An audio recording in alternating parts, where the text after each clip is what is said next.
evening, good vach, Shavua Tov, a good week to you, my holy sisters and brothers. Great to be learning with you on a Saturday night. Let's light up the darkness. Who's in the house on a Saturday night, starting the week off right? Lucy in Minnesota, Joe in the Inland Empire, Shandor in the Bronx, Melissa in Great Neck, Leona in Southern Illinois, Bella in Florida, Frank in San Pedro, Ella in Southern California, Debbie wishing us Shavua Tov from Chile, Tom's River, New Jersey, and an early happy Hanukkah, which begins Wednesday night, and Bill in mid-Missouri. Welcome, everybody. Our daf is page 3 here in Tractate Sanhedrin, the 24th volume of the Talmud.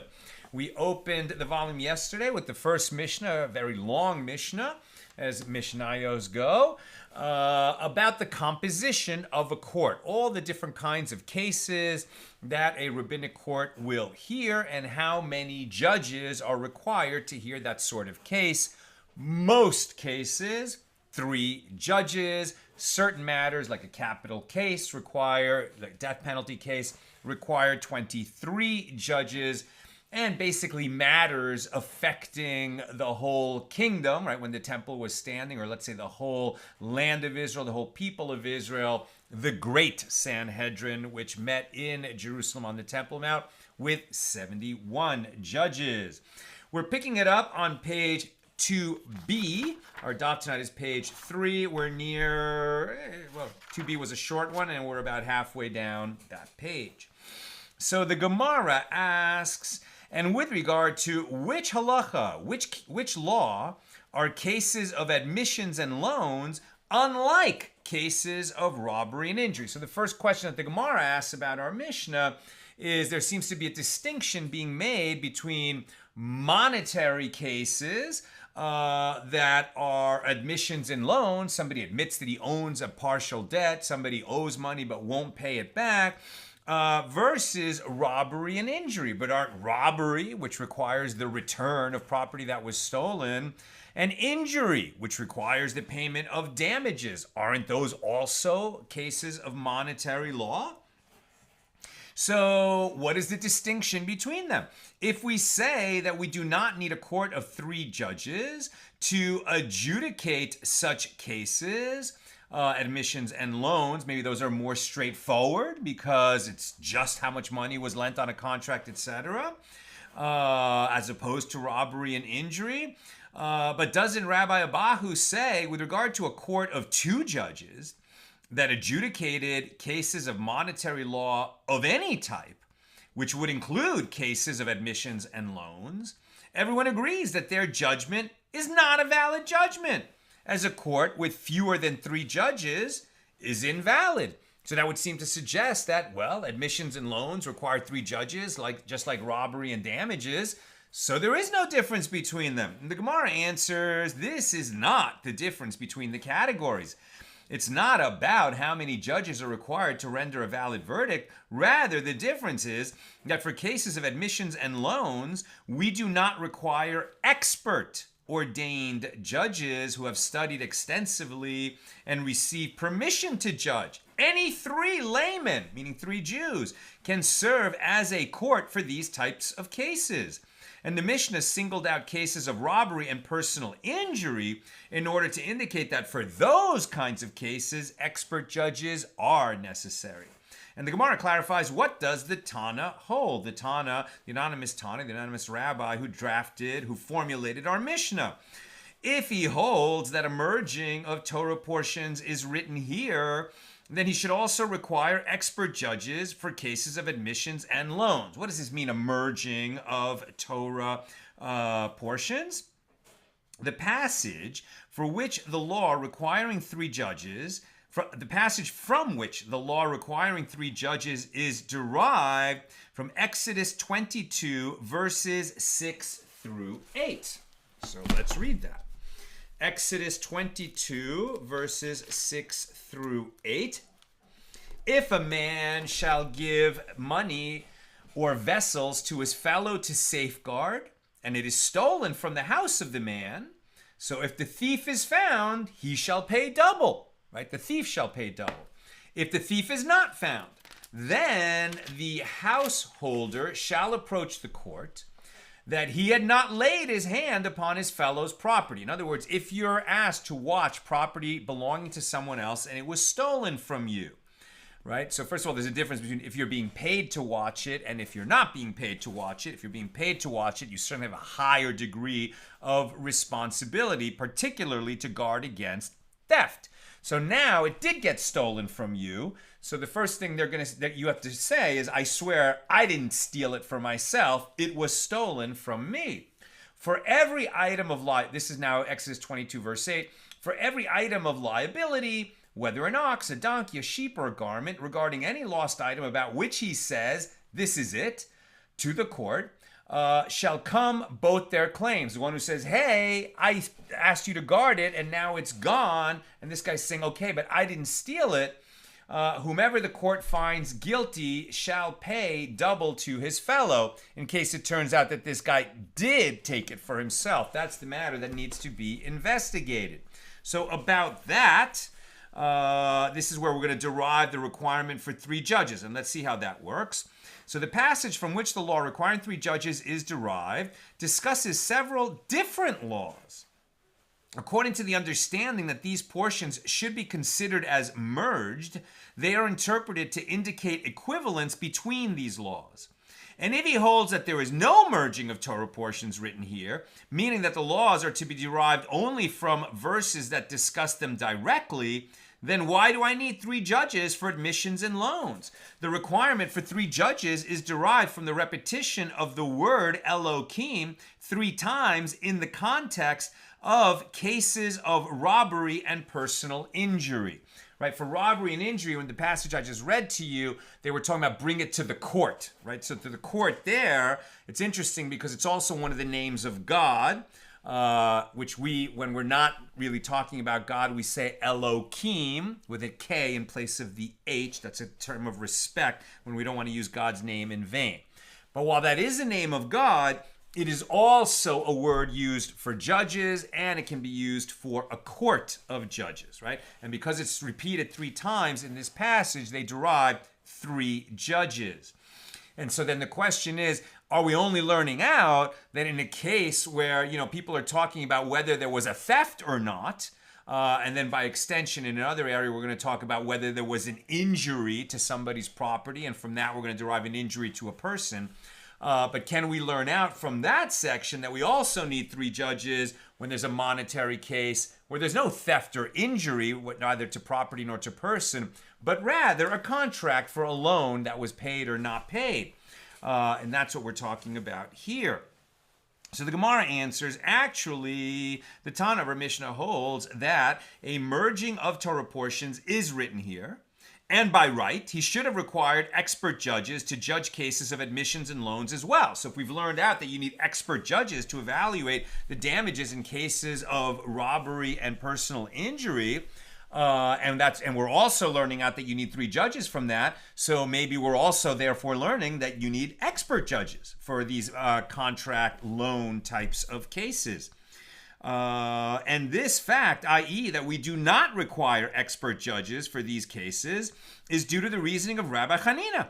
As Rabbi Hanina says, by Torah law, both cases of monetary law and cases of capital law require inquiry and interrogation of witnesses in order to conclusively determine the time, place, and circumstance of the incident, with the purpose of finding any possible contradiction in the witness's testimony.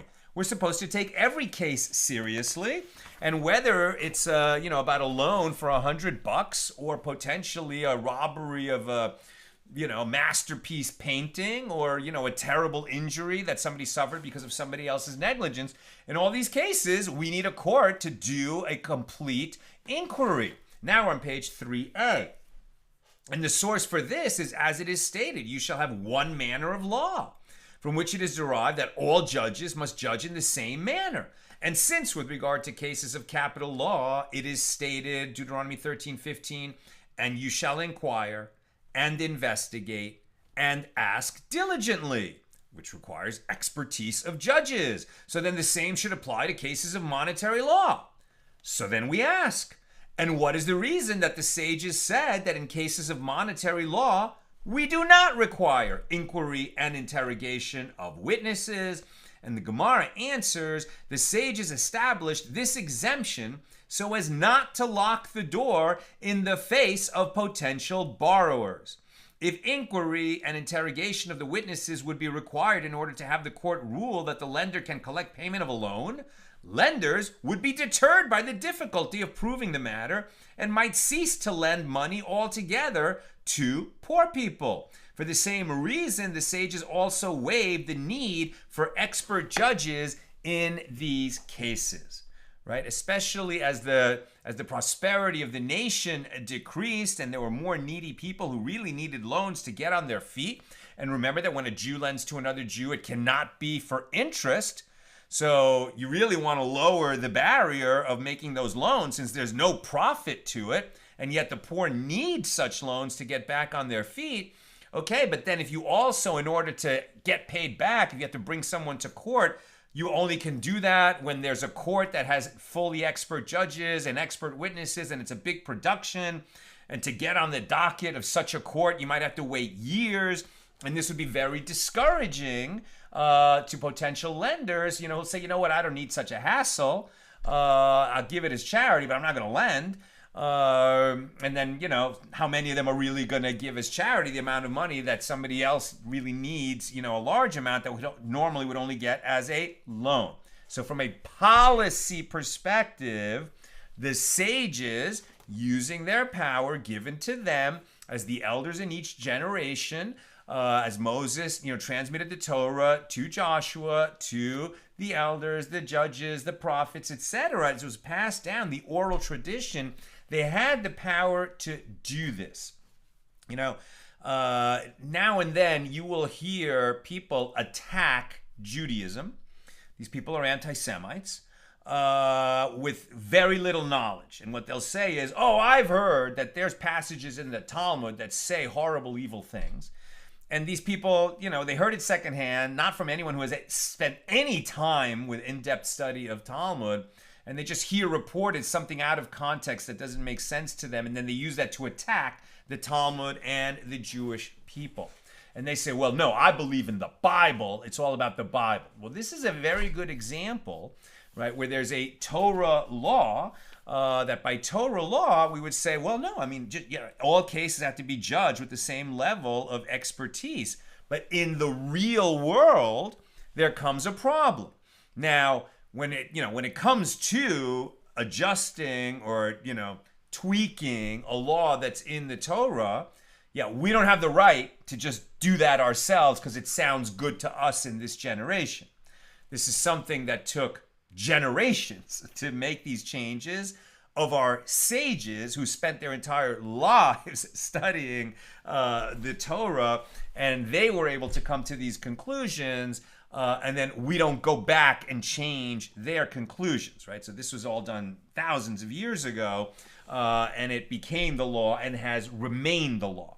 But when we understand how important, how crucial, right, the studies and the rulings of the sages are to the Jewish tradition, you see that Torah and Talmud are inseparable.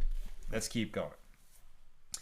The Gemara asks, if that is so, then, if these laymen, now if you're saying, okay, well, it's because it's much more typical, right? These kinds of cases where somebody's adjudicating, I lent you $1,000, you haven't paid me back, bring witnesses, you know, to talk about that kind of case comes up so much more often that we want, you know, we can't require the highest level expertise of the judges for every such case.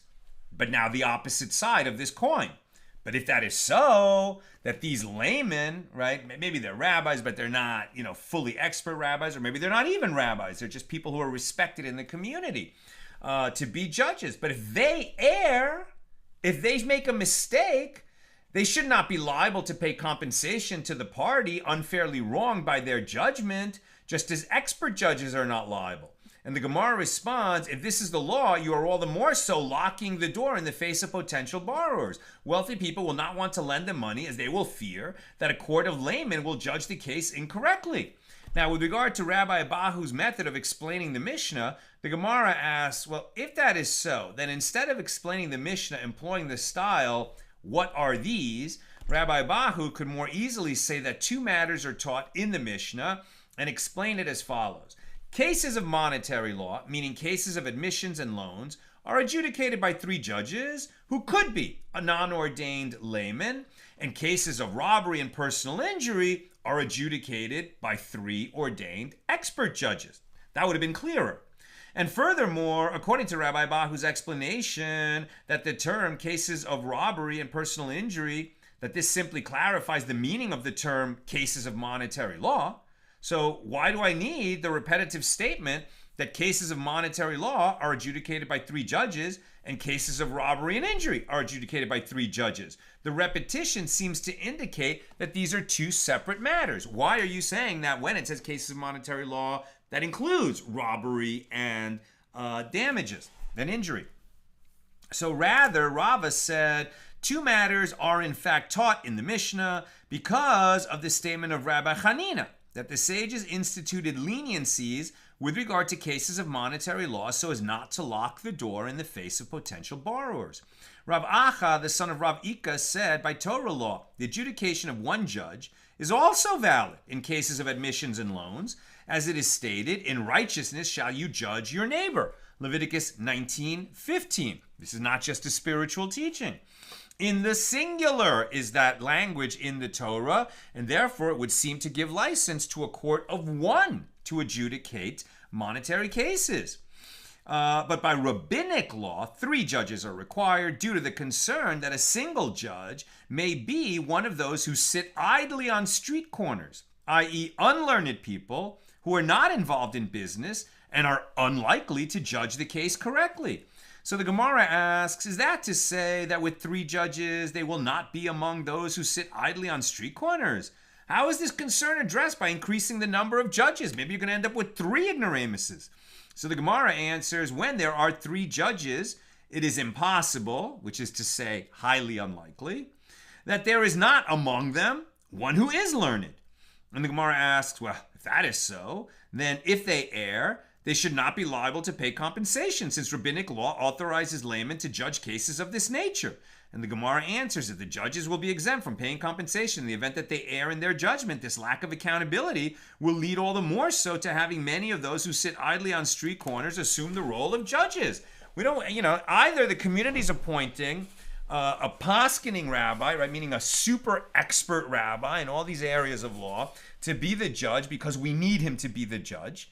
Okay, so then if he assumes the role of judge, he's going to be protected. He's shielded from liability in case he gets something wrong. He's doing his best. But if he makes a mistake, he's not going to be personally liable for making a mistake in ruling. On the other hand, with these people who kind of set up shop as, I'm a court, come to me. If they make a mistake, they are going to bear liability. So they're not going to be so quick to set up shop as, your local court. Now, the Gemara asks, what are the implications of the difference between the opinion of Rava, who says that cases of monetary law may be adjudicated by three laymen, due to the statement of Rabbi Hanina, that we don't want to shut the door in the face of potential borrowers? What's the difference between Rava's opinion and the opinion of Rav Acha, the son of Rav Ika, who holds that according to the Torah, one judge is sufficient? So the Gemara answers, the difference between them is with regard to that which Shmuel says. If two people adjudicated a case, their judgment is a valid judgment, but they are called an impudent court. Rava is of the opinion that the law is not in accordance with the opinion of Shmuel, as he holds that three judges are required by Torah law. Rav Acha, the son of Rav Ika, is of the opinion that the halacha is in accordance with the opinion of Shmuel, as he holds that fundamentally, even one judge may judge a case of monetary law by Torah law, but we don't allow it by rabbinic law. New subject. The Mishna teaches that cases involving payment for damage and payment for half the damage. So this is, for example, the ox that gores another animal. And if the ox was had a history of goring, and the owner had been notified of that on 3 occasions. So then he's going to have full damages to pay. On the other hand, if it was kind of an accident, unforeseeable, this ox never gored before, then there's only going to be a payment of half the damages. So that's what we're talking about. Now, the Gemara challenge, so those kinds of cases are adjudicated by 3 judges. And the Gemara challenges, damage is the same as injury, since the term injury includes various damages that one causes another directly or by his property. So why are we saying that the damages and half damage type cases are a separate category than the category of injury, which also leads to the payment of damages? And the Gemara explains, since the Tan of our Mishnah needed to teach the law with regard to payment of half the cost of the damage, he also taught the law with regard to the payment of the full cost of the damage, and that these are a separate category. And the Gemara challenges, payment of half the damage is also the same as personal injury, so it did not need to be stated separately. But the Gemara explains there is a difference. The Tana taught the law with regard to a case of monetary matters, and he also taught the law with regard to a case of a fine, such as payment of half the damage in a case where an innocuous ox gored another animal. So consequently, payment of half the cost of the damage needed to be stated separately from payment for injury. And once he needed to teach the law with regard to payment for half the cost of the damage, he first mentioned general payments for damages. Now, what's going on here is, we talked about this in Tractate Bava Kama, that where there's an innocuous ox, and so you own this ox, it doesn't have a history of goring, and now your ox goes and gores, your neighbor's sheep and kills it. Right? So now your neighbor is out one sheep, and he comes to you and he says, pay for my sheep. Now the Torah says in that case that because it doesn't have a history of goring, the owner of the ox only pays half the damage. So then the question is, what is that amount of money, half damages? Is it that normally you would owe the whole cost of the sheep, full damages, but the Torah excuses you from paying half of that because you weren't warned and it could happen to anybody, so you're only going to pay half the damages? Or is it, hey, you didn't do anything wrong, you didn't have any reason to believe that your ox was a dangerous ox, you were guarding or enclosing your ox or letting it graze in the standard manner that all people let their oxen graze, so you did nothing wrong. And now the fact that your ox gored your neighbor's sheep shouldn't give rise to any payment of damages. But the Torah says you have to pay half the damages as a fine, and this fine is a kind of policy matter that the Torah imposes, so to sort of elevate the standard of guarding our animals at all times, because we're not going to get off if our oxen go and kill somebody else's animal. We are going to have to pay at least half the value of that sheep. And so that's a fine rather than damages. And so this characterization of this half the value payment of the sheep as damages or fine is something that gets argued about in that tractate. So let's see how this works here. The Gemara asks, this works out well according to the one who says that the payment for half the cost of the damage is considered a fine, meaning that according to the standard laws of damages, the owner of the goring ox should be exempt, and the Torah instituted a payment of half the cost of the damage as a penalty for not being exceedingly careful. But according to the one who says that payment for half the cost of the damage is an actual monetary payment of damages, meaning that according to the standard laws of damages, the owner of the goring ox should be fully liable, but the Torah exempted him from part of his liability due to the unusual nature of the damage, then what can be said? Therefore, this explanation must be rejected. So rather, since the Tana needed, in other words, where does this fall? Is this actual, in other words, if the goring ox or the innocuous ox killing your neighbor's sheep and you end up having to pay half the damages, well, that's the category of paying damages for injury. So why are we separating out the damages and half damages of oxen from the broader category of injury and robbery and other monetary cases? Why does it need to be specified that this too gets a court of 3 judges? So rather, says the Gemara, since the Tana needed to teach the law with regard to cases involving payment of double the principal, like a thief, and payment of 4 or 5 times the principal, like a thief who steals a sheep or an ox and then slaughters or sells it.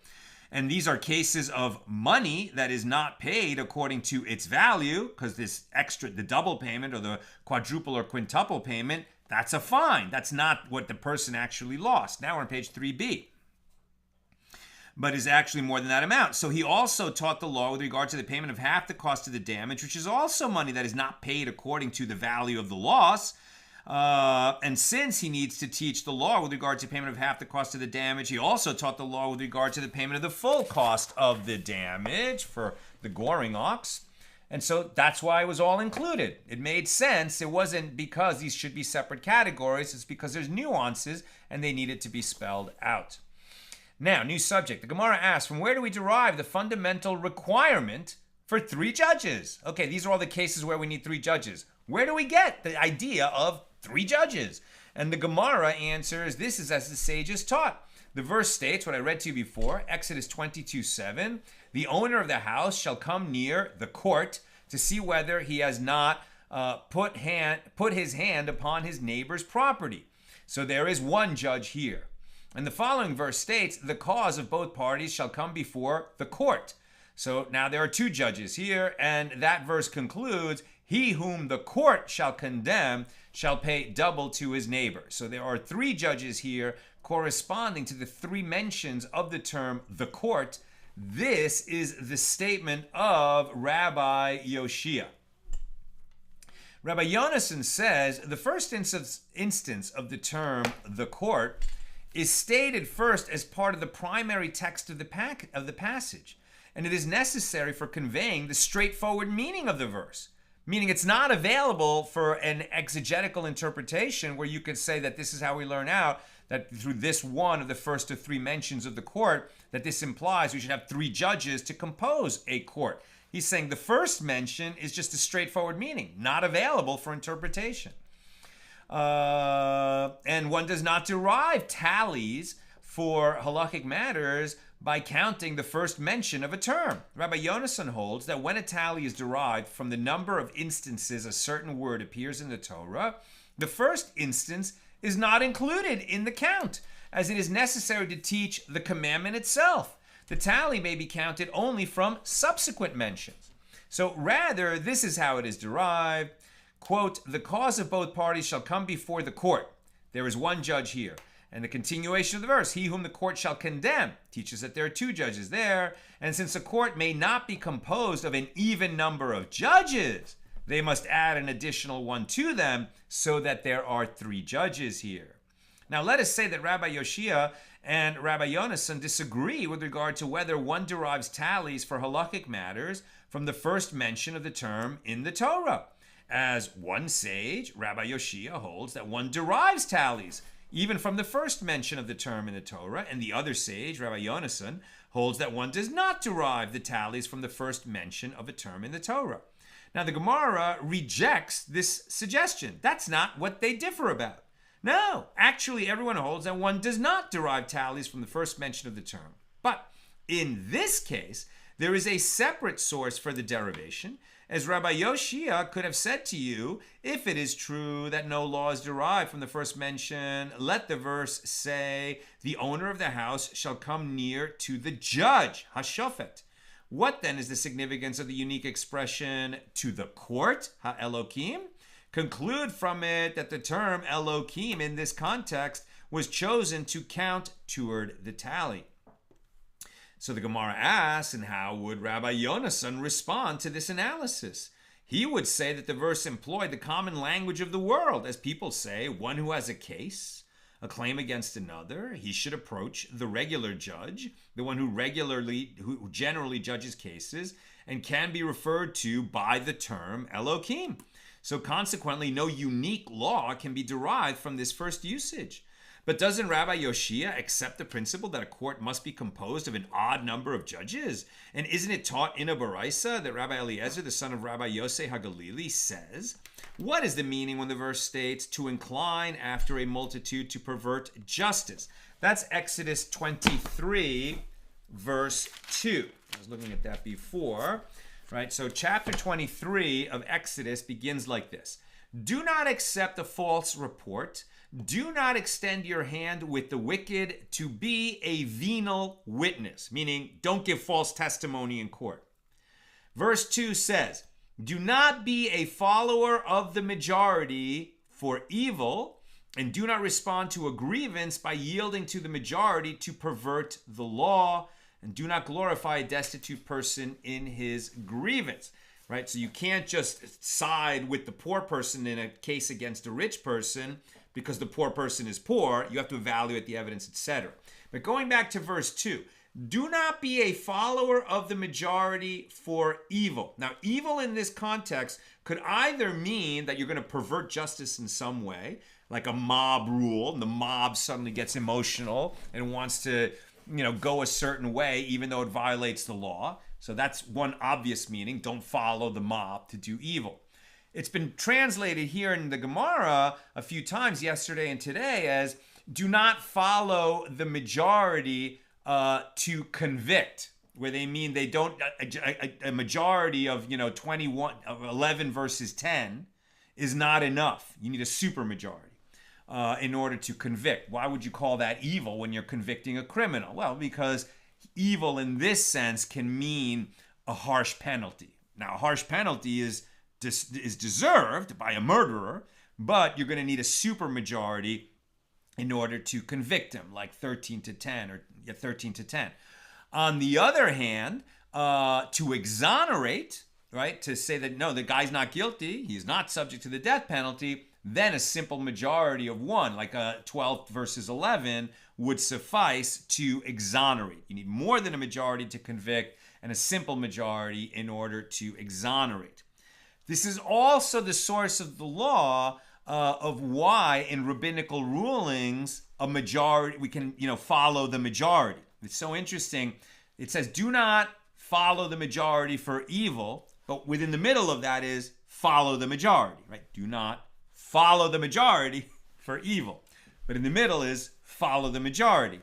And that's why, for example, in that whole story of the oven of Achnai, where Rabbi Eliezer knew he was right, that this oven was not capable of contracting impurity, and therefore ovens like that were preferable for poor people because if a dead creeping thing fell into it, they wouldn't have to destroy the oven and get a new one. And he was right about the law. But the majority of the sages said, no, that doesn't feel right to us. It's still made out of clay. Even if it's separate rings, fused with sand, it's still basically a clay oven and people will make mistakes. And so we're going to rule that, no, this is no good, not kosher. And they argued and argued and argued. And eventually Eliezer was excommunicated. But in that story, it says, how do we determine a law? We follow the majority. Which majority? Not just the general mob, but the majority of the ordained judges, the learned sages, right? But still, here is that source where we get that we follow the majority, but we don't follow the majority for evil. It's a very interesting verse. Okay, let's get back to where we were. I should have made a mark on the page. Where was I?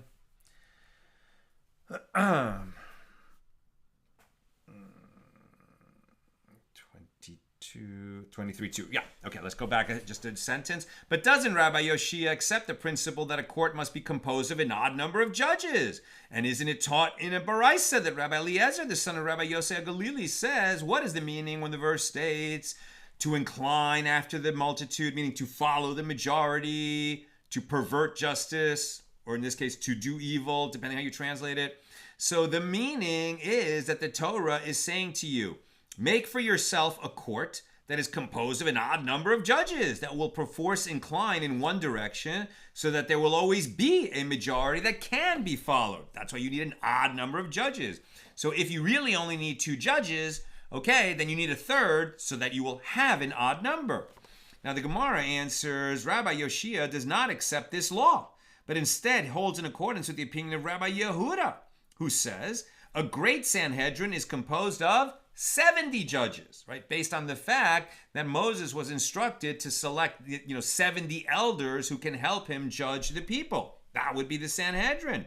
As we learned in the Mishna, the great Sanhedrin was composed of 71 judges, which is the law we follow, that's the majority, But Rabbi Yehuda says it is composed of 70 judges, an even number. So perhaps Rabbi Yoshia holds like Rabbi Yehuda that an even number is correct for the great Sanhedrin. Clearly, Rabbi Yehuda does not accept the principle that a court must be composed of an odd number of judges. And the Gemara asks, say that you heard that Rabbi Yehuda said this law with regard to the great Sanhedrin, about which specific verses are written, and he derives from these verses that the great Sanhedrin must be composed of exactly 70 judges. But have you heard Rabbi Yehuda say with regard to other courts, those whose composition is not explicitly addressed in the Torah, that these courts can also be composed of an even number of judges? He hasn't said anything like that. And if you would say there is no difference, Rabbi Yehuda does not differentiate between the great Sanhedrin and lower courts. But didn't we learn in the Mishnah, the laying of hands by the sages and the breaking of the heifer's neck are performed in front of a panel of 3 judges. This is the statement of Rabbi Shimon. Rabbi Yehuda says these rituals are performed in front of 5 judges. And we say with regard to this law, what is the reasoning of Rabbi Yehuda? Well, the verse states, Leviticus 4:15, and the elders of the congregation shall lay their hands upon the head of the bullock. This is in the case of a murder that happened between towns, and they're going to have to, they're talking about something else. Smicha, the elders of the congregation, the head of the bullock. That's a different kind of case. Let's just keep reading. The term, they shall lay their hands, which is in the plural, indicates that there are 2. And the word elders, which is also plural, indicates another 2, meaning a total of 4. And since a court may not be composed of an even number of judges, we add another 1 to them, and there are 5 judges here. What does that tell you? That Rabbi Yehuda does accept the law, that a court may not be composed of an even number of judges. So now the Gemara answers this challenge. Well, it can be explained that Rabbi Yoshia holds in accordance with the opinion of Rabbi Yehuda, but Rabbi Yoshia goes further, and this is because Rabbi Yehuda does not accept the principle that a court must be composed of an odd number of judges in connection with a great Sanhedrin, but with regard to other courts, he does accept it. And Rabbi Yoshia also does not accept it with regard to other courts, right? He goes further than Rabbi Yehuda. So the Gemara asks, and what does he, I assume Rabbi Yoshia, and what does he do with this verse? To incline after a multitude to pervert justice. And the Gemara answers, Rabbi Yoshia interprets it in relation to cases of capital law. In such cases, he agrees that the court must be composed of an odd number of judges in order that it will be possible to exonerate the accused on the basis of a simple majority of 1 judge, like 12 verses 11. But to convict, you need a supermajority. Now the Gemara asks, but does Rabbi Yoshia not accept the requirement for an odd number of judges with regard to cases of monetary law? But there is that which we learned in the Mishna on page 29a of this tractate. If 2 judges say the defendant is exempt from payment and 1 judge says he is liable, so then the defendant is exempt.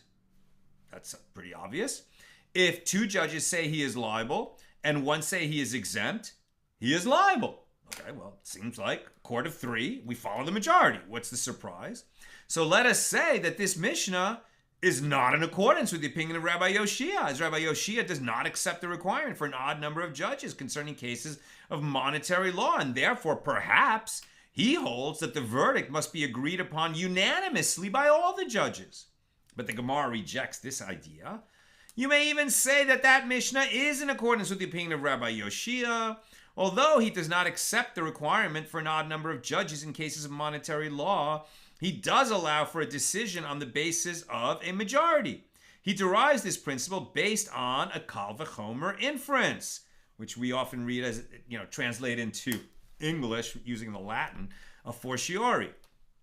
Meaning, so a kal v'chomer inference from capital law. It goes like this. If concerning cases of capital law, which are strict, the merciful one states in the Torah, follow the majority and does not require a unanimous ruling, well then, concerning cases of monetary law, which are much more lenient because they're lower stakes than a capital case, is it not all the more so clear that a majority ruling is sufficient? I mean, obviously, if you can convict someone to a death penalty by majority as opposed to unanimity, then certainly you can make a ruling in a contract law case with a majority as well. You don't need a unanimous verdict. Now, the sages taught cases concerning monetary law are adjudicated by 3 judges. Rebbe, now we're talking about Rabbi Yehuda Hanasi. Rebbe says they are adjudicated by 5 judges. This is not the majority opinion that we follow. But Rebbe would say you need 5 judges for cases of monetary law, so that a verdict can be issued by 3 judges. Right? So Rebbe is saying, no, we need 3 judges. What we need is that there's 3 judges in the majority.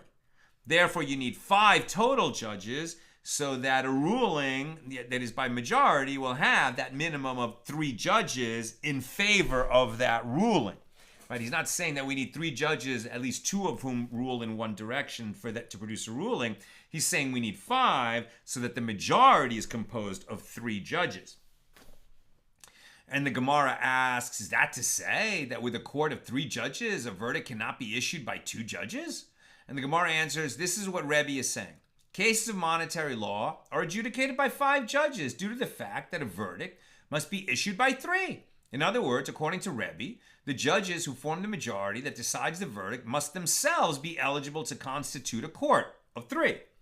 Evidently, Rebbe holds that when the requirement for 3 judges is written in the Torah, it is written with regard to the number of judges needed to issue the verdict. Right? You need 3 who agree on the verdict, and they can overrule the other 2 in the minority. That's why you need a court of 5. Rabbi Abahu would ridicule this suggestion. He says, if so, then if that is so, then the great Sanhedrin would need to consist of 141 judges, so that the verdict can be issued by 71 of them. And a lesser Sanhedrin would need to consist of 45 judges, so that the verdict could be issued by 23 of them. But these assertions contradict the law as derived from the verses in the Torah. So rather, the merciful one states, gather me 70 men of the elders of Israel. That's what we read in Numbers 11:16. And this means that from the time of gathering, there must be 70. And likewise, the verse states, and the congregation shall judge, and the congregation shall save. That's Numbers 35:24.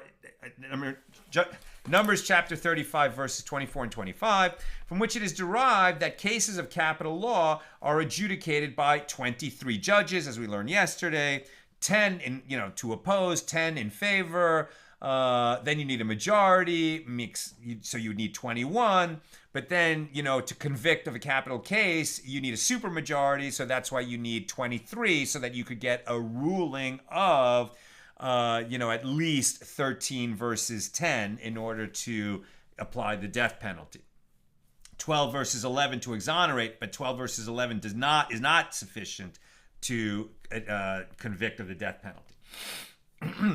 I'm almost done. Questions or comments, please get them in now. Okay. And similarly, with regard to a case of monetary law, the verse states, the owner of the house shall come near to the court. And this means that from the time of coming near to the judge, the cases there must be 3 judges. Consequently, there is no requirement that the verdict be decided by a majority who could themselves form a court, as Rebbe suggests, and that's why we don't require 5 judges. We only require 3 for monetary cases. Therefore, the previous explanation must be rejected. Rather, this is the reasoning of Rebbe. It is stated in the next verse, he whom the court shall condemn, that's Exodus 22, verse 8, in the plural, which means there must be 2 judges. Consequently, it is stated the court in the verse below, and it is stated the court in the verse above. And just as below it is referring to 2 judges, as the word shall condemn is written in the plural, so too above it is referring to 2 judges, making a total of 4. And since a court may not be composed of an even number of judges, they add another one, so there are 5 judges there. And how would the rabbis respond to Rebbe's proof? They would say that although the term shall condemn is written as a plural verb, it is written in a way that could also be read in the singular. Consequently, one cannot derive a requirement for more than 1 judge from there. Bottom line, monetary cases require a court of 3 judges. Okay.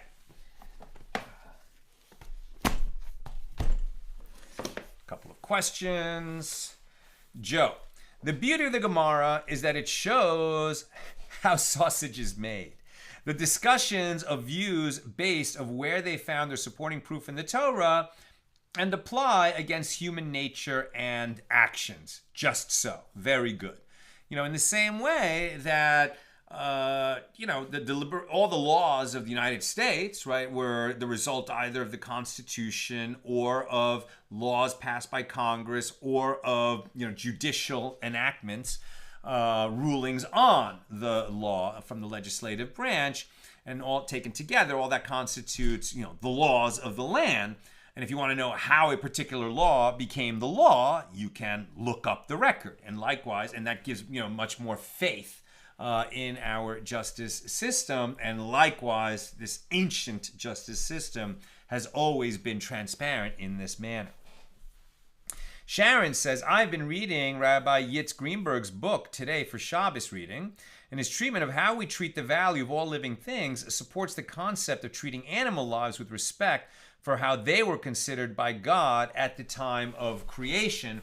Following up a little bit about our point yesterday that we require a court of 23 to sentence an animal to be executed for goring, right? Which is something maybe a little bit unexpected given that, we slaughter cows all the time to eat them. We wouldn't think we'd make such a big production as a trial to execute, but we do. And so that is one of the, places, one of the sources that we can look to for respect of the animals. And I think we can find lots of other sources for that as well in the Torah. And Elvis, as a last minute thought, this seems to be a powerful pointer towards the rule of law over the mere rule of rulers. It's very well said, Elvis. I love it. Absolutely.